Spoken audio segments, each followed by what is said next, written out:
Hi, Dramione fam. Let's talk about The Fallout by Everythursday or Sage. I've seen it both ways. I don't think I've read anything ever like this. I've never read a book about war that so beautifully portrays the horrors, the mundanities, the emotions, the trauma, the loss, and the realities of war like this one does. Holy crap. Very, very stunning. I'm not sure about pinpointing a time where this fic begins, but that's actually kind of the point. Actually, the fic starts with asking the question, like, where does a war actually begin? So it kind of makes sense that you can't nail this one down in time. So the fic begins right in the middle of the war that's already raging between the Order of the Phoenix and the Death Eaters.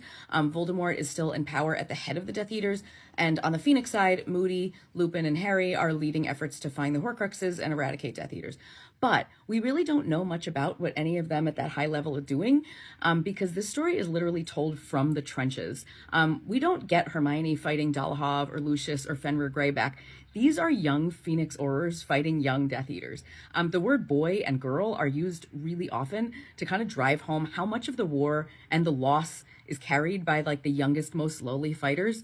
And I really thought that was an incredible choice because that is the reality of war. So Hermione finds herself in these ranks despite being Hermione Granger. She isn't trusted to be a strategist. She's not the best fighter. She has a lot of emotions and they kind of get in her way in the beginning. And she's rightly frustrated that Harry and Ron have kind of left her to go fight the bigger battles, and she has to be alone, and she's adjusting to her role as she's sent on brutal mission after brutal mission, learning over time to become a hardened soldier. And we're kind of on that journey with her, and it's tough. So when she's not on a mission, she's in one of the many safe houses, or I guess fallout shelters, where she interacts with other soldiers of her like level tier, like Lavender, Neville, Justin, and surprisingly Pansy and Draco, who have crossed over to their side, where most people are unwilling to accept them, regardless of their changed natures or good intentions. So Hermione and Draco are really nothing to each other in the beginning. They don't like each other because of their time at Hogwarts. He still finds her obnoxious. She still finds him awful. But those grudges kind of feel silly to hold on to because they're in the middle of a war. So they both just are kind of harboring like a general dislike of the other. But they do find themselves over and over at the same safe houses. And he increasingly becomes more of a leader, and she's often finding herself on his missions.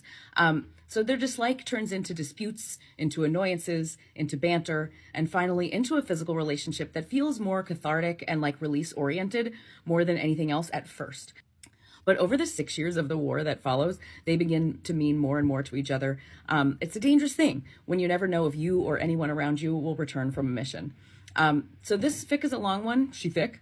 It's a time commitment, definitely over 1,000 pages. But the way that it's written in these little moments and snippets, it moves very quickly. And there's obviously a lot of suspense and action to carry you through. I'm just super impressed by what this author accomplished in this fic, and I do hope to read others by her, although it seems she has disappeared from fanfic. So if you've read anything else by her, let me know. Also, if you know if she's a published author, I would definitely read her original fiction. I'm kind of struggling to find anything, and I'm fangirling kind of hard. All right, so that's all. Let me know if you've read this and what you thought, and what should I read next. I'll see you next time. Bye.